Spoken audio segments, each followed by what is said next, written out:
예수님께서 바닷가에 나가셨다가 이제 그곳을 떠나서 이 길을 지나가다가 세간에 앉아서 일을 하고 있는 마태를 보았습니다.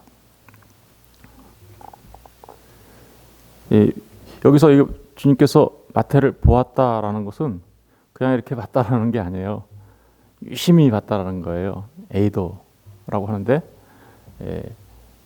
마태를 이렇게 집중해서 보셨다라는 뜻이 여기 담겨 있습니다. 그러면서 주님께서 이렇게 얘기하십니다. 이르시되, 마태에게 얘기하는 거죠. 그러니까 나를 따르라 하시니 일어나 따르니라. 그러니까 주님이 한마디 하셨어요. 그죠? 마태에게. 이 마태는 지금 어떤 일을 하고 있는 거예요? 세간에서 지금 세금을 걷고 있는 일을 하고 있는 거예요. 그리고 이 마태는 정말 그 바리새인과 서기관은 물론이거니와 모든 유대인들로부터 멸시와 경멸을 받는, 그죠? 그런 사람으로서 지금 가장 사람들이 싫어하는 그 일을 지금 하고 있는 거였어요.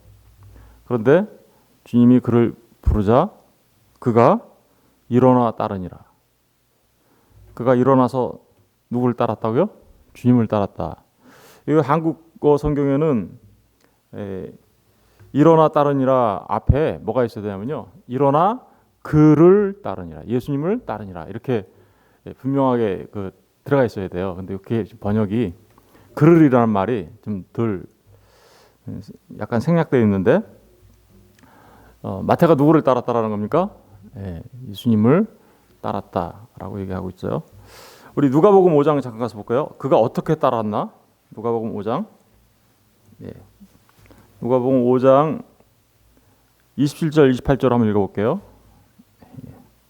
다 같이 한번 읽어보겠습니다. 시작. 그 후에 예수께서 나가사 르이라 하는 세리가 세간에 앉아 있는 것을 보시고 나를 따르라 하시니. 그죠? 세간에 앉아 있는 것을 보시고. 여러분, 이 세간을 뭐 이렇게 지금처럼 이렇게 건물 같은 거 이렇게 생각하시면 안 돼요. 그때 이 당시에는 이 길거리에 그냥 마치 오늘날 무슨 시장에 우리가 나가면 이렇게 좌판을 쫙 깔아놓은 것처럼 이렇게 펼쳐놓고 물건을 팔듯이, 이때 당시에도 세간이 무슨 건물 안에서 이렇게 근무하는 그런 게 아니라 길거리에 이렇게 있었어요. 그렇게 생각하시면 돼요. 그러니까 이동식 뭐라고 할까? 이동식 세간이라고 하면 맞을 거예요. 근데 28절 보니까 그가 모든 것을 버리고 일어나 어떻게요? 따르니라. 주님이 나를 따르라라고 얘기하자 마태가 어떻게 따랐어요? 모든 것을 버리고 따랐다. 어떻게 마태는 예수님의 이 한마디 말에 모든 것을 버리고 따를 수 있었을까? 이게 사실 의문점이에요. 그래서 이 성경을 연구한 학자들은 두 가지 견해를 얘기합니다. 첫 번째 견해는 예수님께서 나를 따르라라고 말할 때 마태 안에 엄청난 심경의 변화가 일어나서 즉시 주님을 따르게 된 것이다. 그것은 주님께서 마태의 마음을 그죠? 그렇게 확 변화시켜 주어서 그랬을 것이다. 그렇죠. 그렇지. 그런 일이 없다라면 이런 일이 있을 수가 참 어렵겠구나라는 생각이 들죠. 또 한 가지 견해는 이런 견해예요. 이 마태라는 사람을 우리가 생각해 보면 아는데 하나님의 선물이라는 뜻이라고 했죠. 그죠? 근데 이 마태가 누굽니까? 지금 보면 첫 번째로 우리가 생각해 볼 수 있는 것은 마태가 이 마태복음의 저자죠.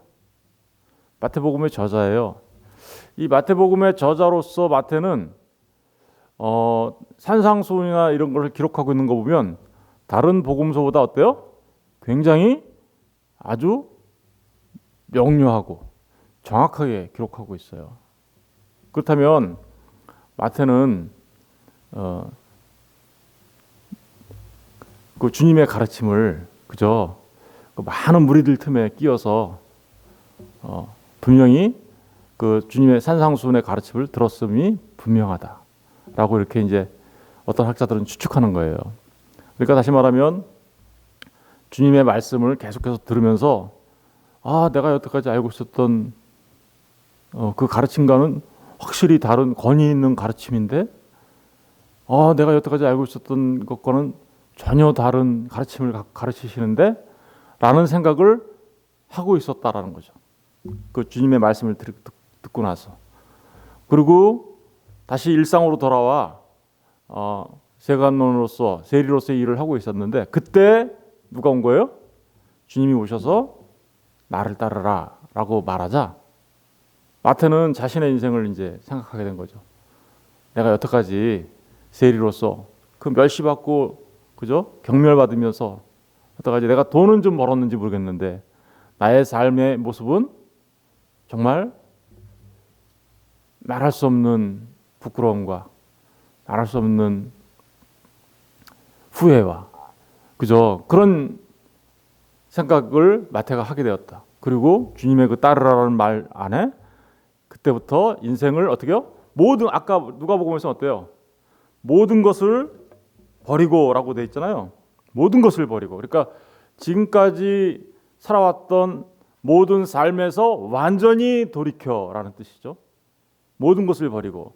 이 얘기는 무슨 말과 같은 거예요? 누가복음 5장 32절을 가서 보세요. 누가복음 5장 32절 다 같이 한번 읽어볼게요.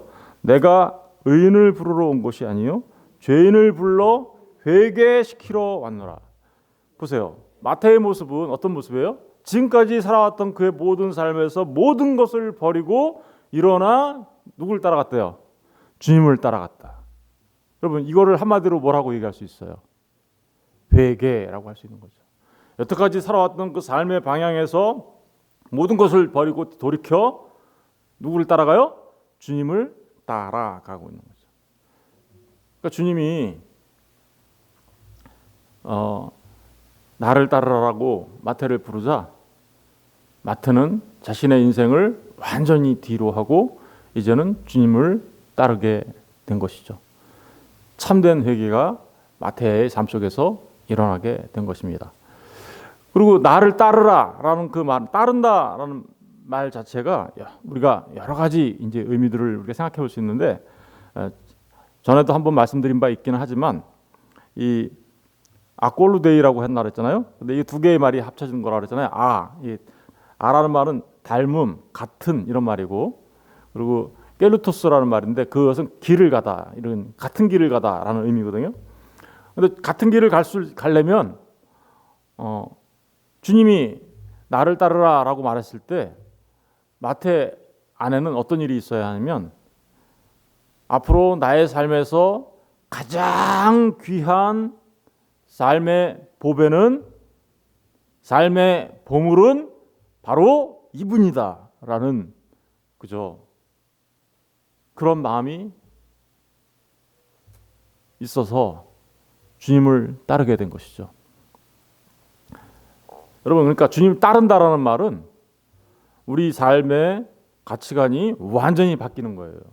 무엇을 가장 내 삶의 보물로 여길 것인가? 무엇을 가장 내 삶의 보배로 여길 것인가? 내 삶의 방향은 지금까지 바른 방향으로 왔는가? 그렇지 못하다면 지금부터 내가 주를 따르며 나의 삶의 방향을 완전히 바꾸겠다. 라는 그죠? 그 마음이 있어야 주님을 따르게 될 수 있는 것이죠. 그게 바로 따르다라는 의미의 첫 번째 의미인 것이죠. 두 번째로 생각해 볼 수 있는 따르다의 의미는 주님이 나를 따르라고 주님이 말씀하시죠. 그러면 마태의 삶에서는 뭐가 나타났나요? 그렇죠. 주님의 말씀에 그대로 순복하고 순종하는 모습이 나오죠. 주님을 따른다라는 얘기는 바로 주님의 말씀에 그대로 순복하고 순종한다라는 뜻이에요. 저는 저와 여러분이 정말 지금까지의 삶을 돌아보고 내 삶에 있어서 가장 귀한 분은 나를 구원하신 예수시다. 나는 그분의 말씀을 순복하고 순종하며 따르는 주님의 제자가 되기를 원한다. 물론 그래서 이렇게 지금 이 새벽에 나와 계시는 거죠. 그런 사람들이 바로 주님을 따르는 자들의 모습인 거죠. 이제 세 번째로 중요한 모습은 뭐예요? 닮음입니다. 닮음. 주님을 따른다라는 것은 주님이 가던 그 길을 나도 가겠다라는 거기 때문에, 주님이 가는 그 길을 나도 가겠다라는 거기 때문에 주님과 내가 같은 길을 가는 거잖아요. 이게 그러니까 그분과 늘 함께 같은 길을 가고 같은 삶을 살고 하겠다라는 거기 때문에 주님을 완전히 닮아간다는 뜻이에요. 여러분, 어떤 분이 이렇게 얘기하더라고요. 상인들이 많은 곳에 가서 늘 살면 뭐가 될까요? 장사꾼 된다. 그리고 정치인들이 많은 곳에 막 가서 맨날 놀아요. 그러면 뭐가 돼요? 정치가 되거나 정치평론가가 되거나 정치인이 될 가능성이 굉장히 많아지죠. 반대로 맨날 도둑질하고 나쁜 짓하고 강도짓하고 다니는 사람들과 같이 맨날 놀아요. 그러면 뭐가 될까요? 잘못하면 범죄자가 될 가능성이 굉장히 높겠죠. 그게 바로 닮아간다는 거예요. 그렇죠? 장사꾼들하고 같이 놀면 장사꾼이 돼요. 그리고 이렇게 나쁜 사람들하고 어울리면 나쁜 사람 될 가능성이 커요. 바로 그게 닮아간다는 얘기인데, 주님을 닮는다는 얘기는 날마다의 삶 속에서 누구랑 같이 삶을 산다라는 거예요. 주님과 같이 삶을 살면서 주님을 닮아간다라는 얘기예요. 바로 그게 따르다라는 말의 의미예요. 그리고 마지막으로 따르다라는 말의 의미는 하나가 되는 거예요. 다시 말하면 이런 말은 성경적인 말은 아닙니다. 운명이라는 말은, 그죠? 그런데 어쨌든 우리의 삶이 그 주님과 함께함으로써 마치 우리가 세상 사람들이 말하는 그 운명이라는 말처럼 운명 공동체가 되는 거예요. 이 운명이라는 말은 성경적인 말은 아니에요. 근데 이해를 위해서 제가 지금 이렇게 사용한 단어인데, 주님과 함께 고난받고 주님과 함께 고난받은 그들은 또한 주님과 함께 그 영광에도 참여하는 자가 되는 거죠. 그 영광에 참여하기 위하여 주님과 함께 고난받는 삶을 살아감으로써 마치 그 삶의 같은 공동체, 그죠? 하나가 됨, 이런 의미가 바로 따르다라는 말 안에 담겨져 있는 것입니다. 베드로전서 2장 21절 한번 가서 볼까요? 베드로전서 2장 21절.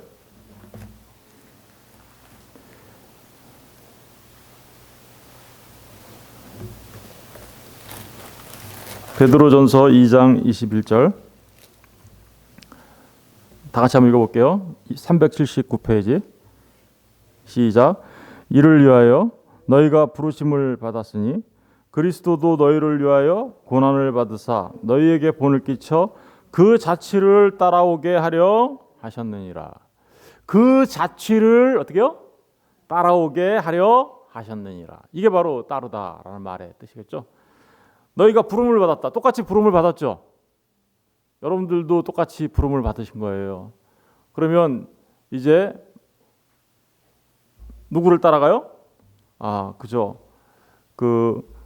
그리스도도 너희를 위하여 고난을 받으사 너희에게 본을 끼쳐 그 자취를 따라오게 하려 하셨느니라. 바로 이게 주님을 따라간다라는 말의 뜻이에요. 마태는 주님이 나를 따르라라는 말을 듣자마자 모든 것을 뒤로하고 주님을 따라갔습니다. 그리고 주님을 가장 귀한 보물로 여기고 철저하게 주님의 말씀에 순복하고 순종하며 주님을 닮아가는 삶, 이렇게 주님을 따르는 삶을 살게 된 것이죠. 그가 그래서 뭐가 되었습니까? 그가 바로 그래서 12사도 안에 들어가게 된 거죠. 마태복음을 기록했을 뿐만 아니라 12명의 사도 안에 그 이름을 올리고 있는 거예요. 우리 마태복음 10장 가서 볼까요? 마태복음 10장 3절 보세요. 예. 10장 3절만 읽어볼게요. 시작. 빌립과 바돌로메, 도마와 세리마테, 알페오의 아들 야고보와 다데오. 여기 보니까 12명의 사도 이름이 쭉 나오죠. 12명의 사도 이름이 나올 때 이 세리마테가 나오죠. 세리마테. 12명의 사도를 부를 때 항상 두 번째 줄에 마지막에 있어요. 앞에 베드로, 안드레, 야고보, 요한 이렇게 첫 번째 네 명이 나오고, 그리고 빌립, 바돌로메, 도마, 세리마테, 그죠? 여덟 번째로 이렇게 나오죠. 그러니까 지금 이 세리마테가 뭐가 된 거예요? 12명의 사도 안에 들어가 있는 거예요. 오늘 주님이 바닷가에서 나오셔서 세간에서 일하고 있는 마태를 보시고 이렇게 유심히 보시고 너는 나를 따르라라고 얘기하자 마태가 주님을 모든 것을 버리고 따라감으로써 12명의 사도 안에 들어가는 것이죠. 여러분, 주님께서 이 마태를 왜 부르셨습니까? 12명의 사도로 이제 그를 보냄받은 자, 그죠? 사도, 그죠? 사도가 됐다는 얘기는 보냄받은 자가 됐다는 얘기고, 그래서 보냄받은 자들이 해야 되는 일들은 뭘까요? 이제 주님의 발자취를 따라갈 뿐만 아니라 이제 주님을, 그죠? 어떻게요? 예, 자랑하고 주님을 전하는 자로서의 삶을 살게 되는 것이죠. 저와 여러분을 부르신 목적도 바로 거기에 있어요. 예, 저와 여러분을 부르셔서 하나님의 백성 삼아 주시죠. 하나님의 백성 삼아 주시는 데 있어서 가장 중요한 목적이 있는데, 그 목적이 뭐냐면 바로 주님을 선전하게 만들려고 하는 거예요. 선전이 뭐예요? 네, 주님을 전하는 거죠. 우리 베드로전서 2장 9절 잠깐 가서 확인해 볼게요. 베드로전서 2장 9절.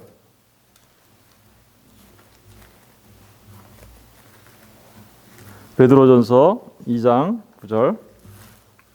여러분 잘 알고 있는 말씀이죠. 2장 9절과 10절을 다 같이 읽어볼게요. 시작. 그러나 너희는 택하신 족속이요 왕같은 제사장들이요 거룩한 나라요 그의 소유가 된 백성이니 이는 너희를 어두운 데서 불러내어 그의 기이한 빛에 들어가게 하신 이의 아름다운 덕을 선포하게 하려 하심이라. 너희가 전에는 백성이 아니더니 이제는 하나님의 백성이요 전에는 긍휼을 얻지 못하더니 이제는 긍휼을 얻은 자니라. 그러니까 마태가 지금 뭐를 얻은 거예요? 주님으로부터 긍휼을 얻은 자가 되었죠. 긍휼을 얻은 자가 되니까 그의 정체성이 다 드러나죠. 택하신 뭐예요? 족속이라는 거예요. 하나님이 저와 여러분을 택하셨어요. 그리고 왕 같은 제사장으로 삼아 주셨고 거룩한 하나님의 나라들로 삼아 주셨어요. 하나님의 나라는요 언제 완성되냐면 이제 백성들만 다 모아지면 완성되는 거예요. 지금 이렇게 주님이 오셔서 유심히 보시다가 이렇게 나를 따르라라고 부르는 사람들이 다 모아지면 하나님 나라가 완성이 되는 거예요. 다 모아지면. 그러면 그때가 언제요? 주님이 오시는 그때가 되는 거예요.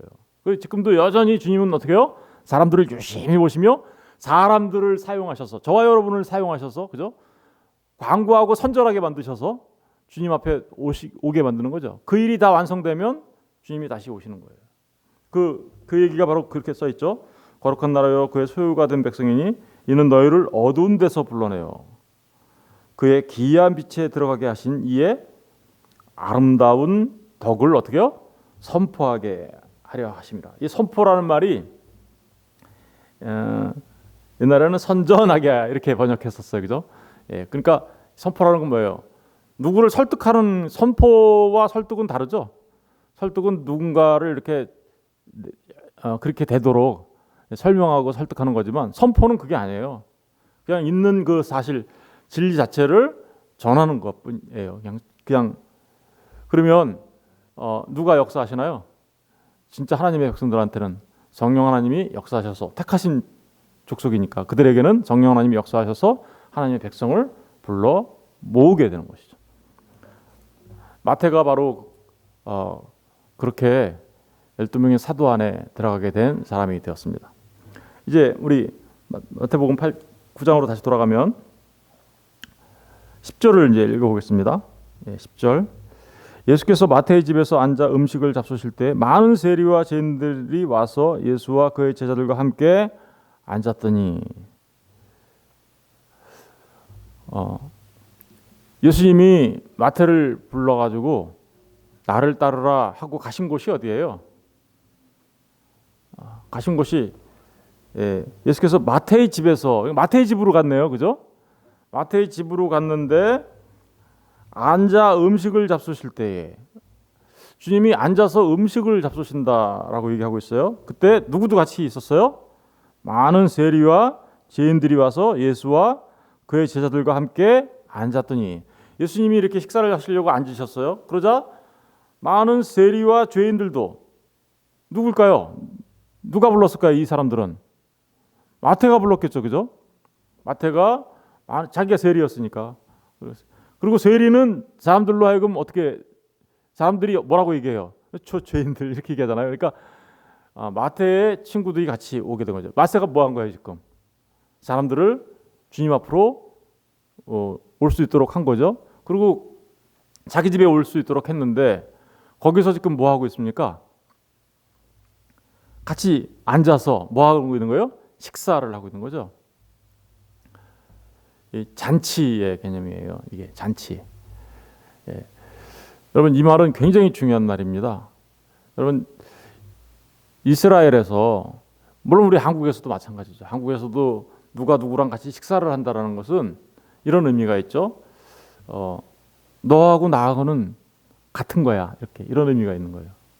너와 나는 그러니까 왜 사람들이 그렇죠.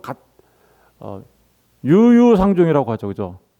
예, 유유상종이라는데 같은 부류의 사람들끼리 같이 이렇게 같이 어울려서 식사도 하고 그러는 모습을 우리가 생각하면 쉽게 이해할 수 있는데 이스라엘에서는요 철저하게 누군가와 내가 식사를 한다면 그 식사하는 상대방과 나는 하나라는 뜻이에요.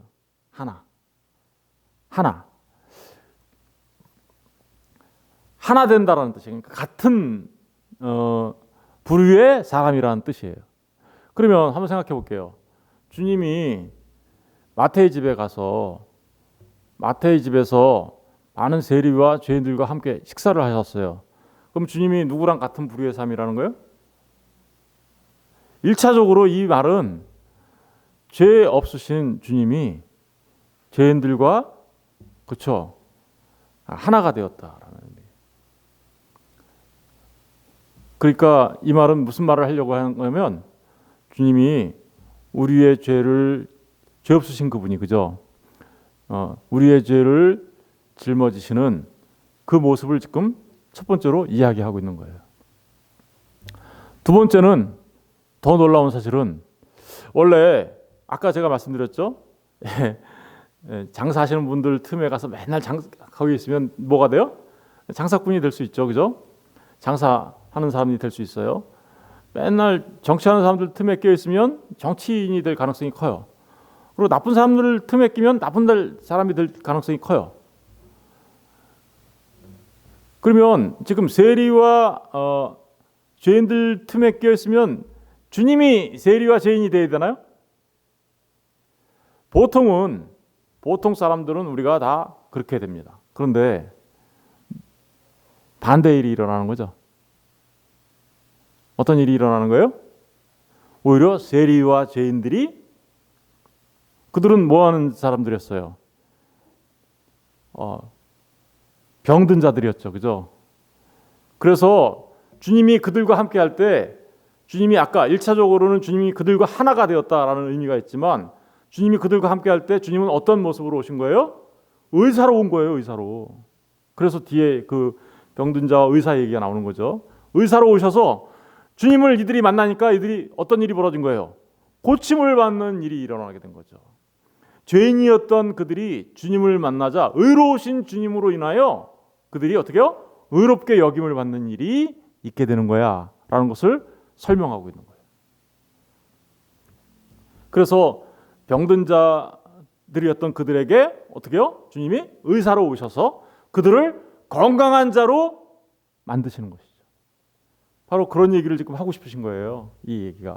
그런데 이 얘기는 여기서 멈추지 않습니다. 이 얘기는 여러분 식사를 같이 한다라는 얘기, 잔치를 벌린다는 얘기, 이 얘기는 이 얘기하고 똑같은 걸 얘기하려고 그러는 거예요. 잔치를 같이 한다라는 얘기는 그 종말론적인 그 잔치를 설명하고 있는 거예요. 여기서 주님이 지금 세리와 죄인들과 함께 식사를 하고 이렇게 식사를 할 때요 앉았다라는 얘기는요, 이스라엘에서의 식사는 어떻게 하냐면 거의 뒤로 이렇게 눕다시피 하면서 식사를 해요. 그런데 그 식사를 한다는 얘기는 지금 여기서 식사에 관한 얘기를 하고 계시는 것은 종말에, 그죠? 주님의 부름을 받은 모든 자들이 왕이신 주님이 베푼 그 잔치에 참여하게 되는 거야 라는 얘기를 하고 있는 거예요. 시편에 가서 보면 이런 얘기가 나오죠. 우리 시편 23편 가서 볼게요. 시편 23편. 시편 23편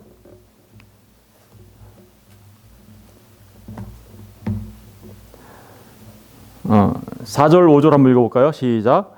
내가 사망의 음침한 골짜기로 다닐지라도 해를 두려워하지 않을 것은 주께서 나와 함께 하심이라. 주의 지팡이와 막대기가 나를 안위하시나이다. 주께서 내 원수의 목전에서 내게 상을 차려 주시고 기름을 내 머리에 부으셨으니 내 잔이 넘치나이다. 여기 보면 주께서 내 원수의 목전에서 내게 뭘 베풀어 줬어요? 상을 차려 주셨다. 이 상이 뭐예요? 이게 테이블이에요. 우리가 이게 상과 벌 할 때 상이 아니고 밥상 할 때 상이에요. 테이블. 그러니까 뭐 하는 거예요? 지금 이게 잔치를 베풀어 주셨다라는 의미예요. 이 얘기. 그러니까 다시 말하면 주님께서 나에게 내 원수의 목전에서 상을 베풀어 주시고라는 얘기는, 이 얘기는 바로 이제 종말에 주님께서 우리에게 잔치를 베풀어 주시고, 그리고 그 잔치에 참여하는 자가 지금 누구라는 거예요? 주님을 만나 병들었던 세리와 죄인들, 그리고 주님을 만나 이제는 건강한 자로 바뀌게 된 세리와 죄인들, 그들이 그 잔치에 참여하게 될 거야. 그 종말론적인 잔치에 참여하게 될 거야 라고 얘기하는 거죠. 어디에 참여한다는 얘기예요? 그러면 이 얘기는 그들이 바로 하나님 나라의 백성이야 라는 뜻이에요. 이들이. 여러분, 주님께서 이렇게 얘기하시죠. 제자들한테 십자가에 달리시기 전에 떡을 떼고 포도주를 따라서 나눠주죠. 이것은 내 몸이고 이것은 내 피다. 이것은 내가 너희와 맺는 새로운 언약이다. 이렇게 얘기하시면서 주시죠. 같이 거기서 한 떡에 참여하고 주님께서 주시는 그 포도주를 마시죠. 그 무슨 얘기예요? 주님과 하나가 되었다. 그런데 그 주님과 하나 되었다라는 그 얘기는 그들이 결국은 주님이 있는 곳에 그들도 있게 되고 주님이 베풀어 주신 그 잔치에 그들도 참여하게 된다라는 뜻이에요. 요한계시록 가서 볼게요. 이제 요한계시록 19장